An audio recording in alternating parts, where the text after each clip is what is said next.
Reebok Fitness ný lausn þegar það kemur að heilbrigðum lífstíl. 2.990 á mánuði og engin binding.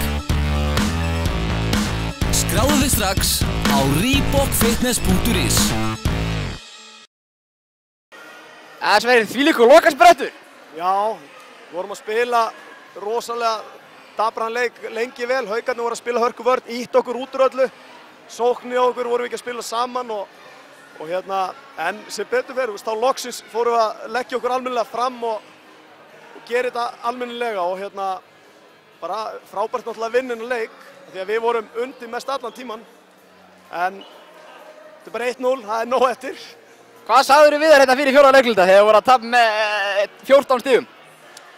Ég var náttúrulega bara að halda áfram með einn brá hlutum sem ég sagði líka í hálfleik og það er náttúrulega þær sem að skilurðu þurfa síðan að láta þetta gerast.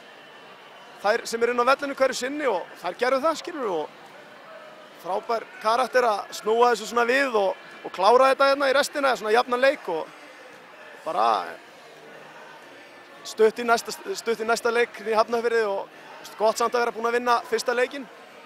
En þetta eru, sem þú sér, hrikalega jöfn lið og þetta er eftir að vera svaka leikir.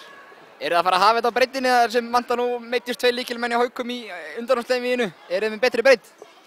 Já, ég meina við erum náttúrulega að spila fleiri mönnum en ég meina eins og þær voru að spila mikið á sömu mönnum og eru náttúrulega með rosalega sterkar 7-8 menn þarna og en ég veit það ekki, ég er ekkert að spá í því, ég hugsa bara að taka einn leik í einu og við erum búin að vinna þennan, staðan 1-0 og nú þurfum við bara að fara að gíra okkur upp fyrir laugardaginn í Haukahúsinu. Og já, það er stutt í næsta leik, eins og segir, hvað áherslu til að leggja á í það sem eftir er svona fram að næsta leik?